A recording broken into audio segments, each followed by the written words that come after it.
Halo, selamat datang kembali. Hari ini kita punya pertanyaan yang mungkin sering banget mampir di kepala Anda, entah itu pas lagi bengong di jalan atau mungkin sebelum tidur. Pertanyaannya sebenarnya gimana sih cara ngejalanin hidup ini biar gak salah arah, biar bisa dibilang berhasil gitu. Nah, untuk menjawabnya kita nggak pakai buku self-help terbaru, tapi kita kembali ke sumber yang sangat fundamental, yaitu sekumpulan ayat pilihan dari Al-Quran yang Anda kirimkan. Dan misi kita di sini bukan buat jadi kelas tafsir yang berat ya. Anggap aja kita ini lagi mencoba menyusun puzzle. Kepingan-kepingan puzzle-nya ya ayat-ayat ini. Kita mau lihat, kalau semua ini kita rangkai, gambar besar apa sih yang muncul? Apakah ayat-ayat ini membentuk semacam peta perjalanan manusia? Dari titik start sampai garis finish, lengkap dengan petunjuknya. Tepat, sebuah peta jalan. Dan setiap perjalanan kan butuh titik awal ya. Menariknya, sumber kita memulainya dengan sebuah permohonan yang mungkin Anda ucapkan berkali-kali setiap hari dalam sholat. Surah Al-Fatihah ayat 6. Ihdinas siratal mustaqim. Tunjukilah kami jalan yang lurus. Ini bukan sekedar kalimat pembuka loh, ini adalah fondasi dari segalanya. Ayat ini seolah bilang, langkah pertama dalam perjalanan manusia itu adalah pengakuan. Pengakuan kalau kita ini butuh petunjuk. Kalau kita, nggak tahu jalannya sendiri. Ini bukan doa yang pasif, tapi sebuah permintaan aktif untuk sebuah kompas. Dan yang bikin saya merinding, Al-Quran seolah langsung menjawab permintaan itu. Kita baru aja minta peta, di lembar berikutnya, di awal surah Al-Baqarah ayat 2, langsung dijawab. Dzalikal kitabul la raiba fih hudal lil muttaqin. Persis. Kitab inilah, Al-Quran, tidak ada keraguan di dalamnya. Petunjuk bagi mereka yang bertakwa.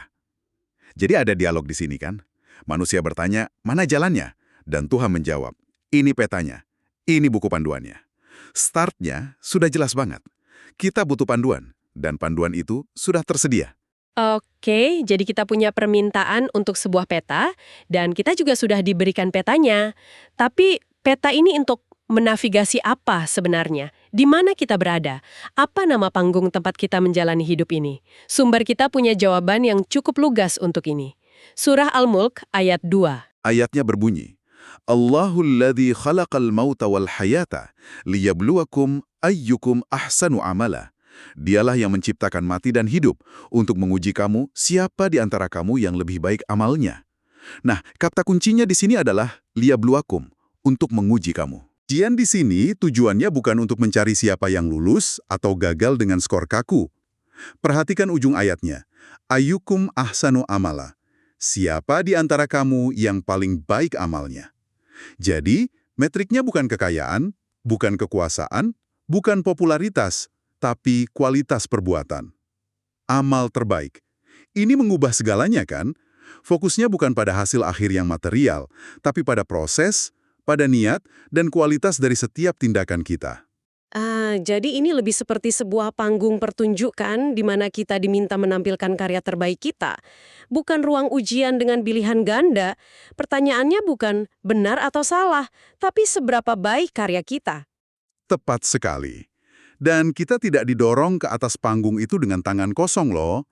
Ayat lain dari surah Al-Insan ayat 2 mendukung ini. Di sana disebutkan bahwa manusia diciptakan untuk diuji. Faja'alnahu sami'am basira. Karena itu, kami jadikan dia mendengar dan melihat. Kita diberi alat, pendengaran, penglihatan, yang secara lebih luas bisa kita artikan sebagai akal, kemampuan untuk belajar, mengamati, dan memahami. Kita bukan peserta yang buta. Kita sudah dibekali perangkat untuk bisa menampilkan amal terbaik itu. Oke, jadi jelas ya, panggungnya adalah dunia, durasinya adalah hidup dan mati, dan misinya adalah menampilkan perbuatan terbaik. Kita pun sudah dibekali alat untuk itu. Nah, kalau begitu, apa saja aturan mainnya? Apa rambu-rambu di peta jalan ini yang bisa membantu kita agar karya kita ini jadi yang terbaik? Dari ayat-ayat yang Anda berikan, ada beberapa rambu yang sangat menonjol. Yang pertama dan paling fundamental adalah soal perspektif. Kemampuan membedakan mana yang cuma hiasan dan mana yang benar-benar bernilai abadi. Ini soal fokus ya, jangan sampai salah fokus. Ayat dari surah Al-Kahf, ayat 46, sepertinya bicara soal ini dengan sangat indah. Bunyinya, Al-malu wal banuna zinatul hayatid dunya wal baqiyatus solihatu khairun inda rabbika thawaban wa khairun amalan. Harta dan anak-anak adalah perhiasan kehidupan dunia. Perhatikan deh, ayat ini tidak bilang harta dan anak itu buruk. Sama sekali tidak. Bahkan disebut zina, perhiasan, sesuatu yang indah yang kita nikmati. Tapi kuncinya ada di kata berikutnya, perhiasan kehidupan dunia. Sifatnya sementara. Seperti properti di atas panggung tadi. Kelihatannya megah, tapi itu bukan inti dari ceritanya. Dan bahayanya, kita bisa sangat terpesona dengan propertinya sampai lupa dialog dan peran utama kita. Analogi yang sangat pas, karena ayatnya kemudian memberikan kontras. Tetapi al-baqiyatus sholihat, amal kebajikan yang kekal, adalah lebih baik pahalanya di sisi Tuhanmu, serta lebih baik untuk menjadi harapan. Jadi ada ajakan untuk mengalihkan investasi kita dari yang sifatnya sementara ke sesuatu yang punya nilai jangka panjang, sesuatu yang melampaui panggung dunia ini. Dan menariknya, dalam banyak ayat lain, amal kebajikan ini seringkali bukan cuma soal ibadah personal, tapi justru tindakan sosial, berbagi, menolong, berbuat baik pada sesama. Nah, ini menarik, karena seringkali kita membayangkan perjalanan spiritual itu sebagai sesuatu yang sangat personal, ya kan? Menyendiri, antara kita dan Tuhan saja. Tapi rambu berikutnya di peta ini justru mendorong kita ke arah sebaliknya. Perjalanan ini ternyata sangat sosial, sangat komunal. Betul sekali, ujian Ahsanul Amala itu tidak terjadi di ruang hampa atau di puncak gunung. Ujiannya justru ada di pasar, di kantor, di ruang keluarga, di tengah keramaian masyarakat. Surat Al-Hujurat ayat 13 yang Anda sertakan itu adalah semacam manifesto dari prinsip ini. Dan kami menjadikan kamu berbangsa-bangsa dan bersuku-suku agar kamu saling mengenal. Li ta'arofu, saling mengenal.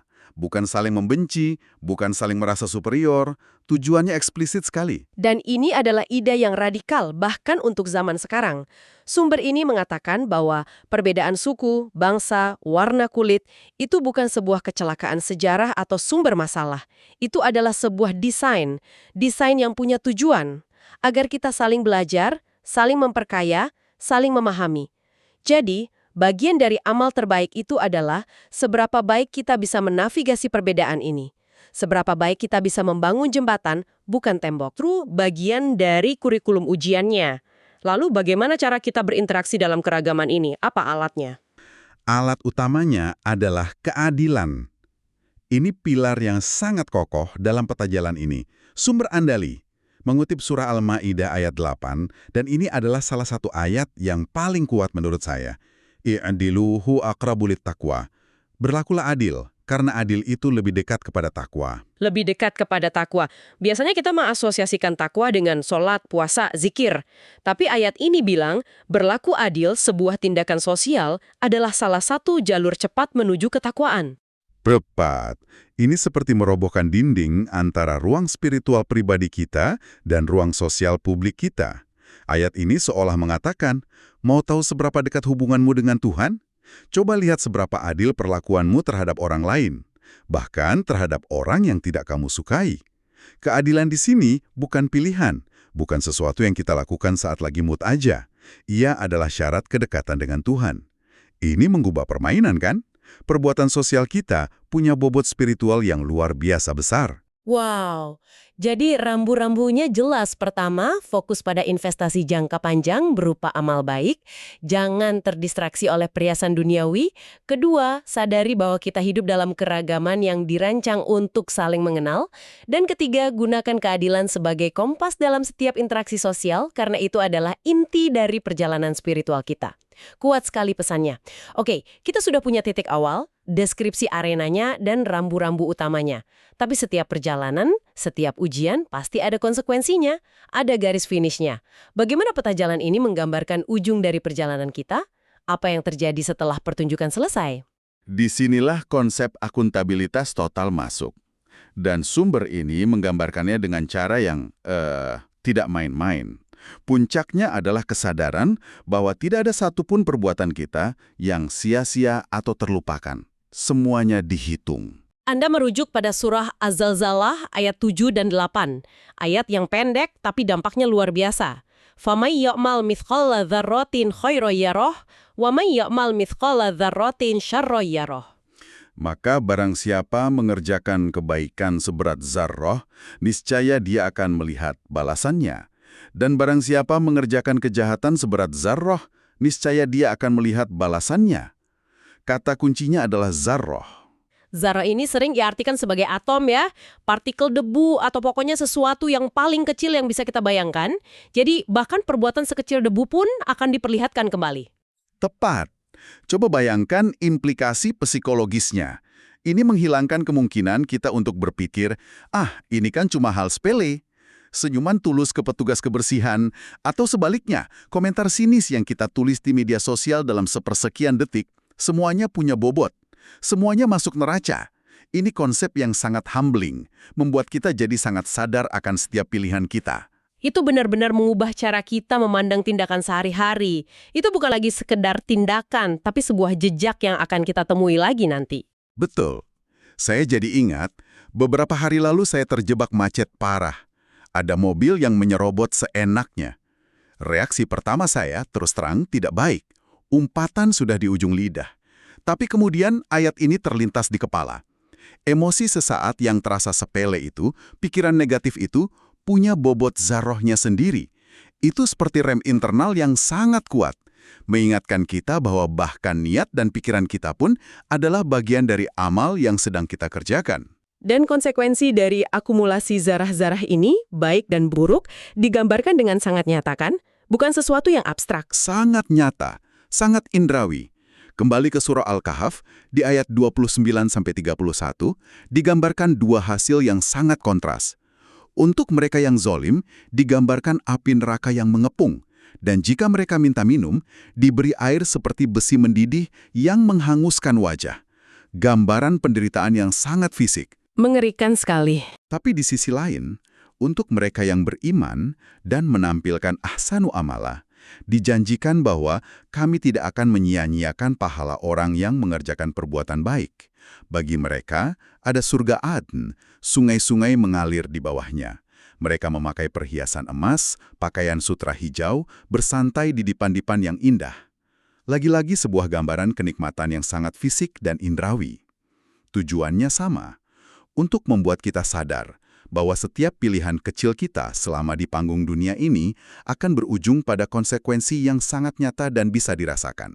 Jadi, kalau kita rangkum, perjalanan hidup menurut peta ini adalah rangkaian pilihan sadar yang terus-menerus ditimbang.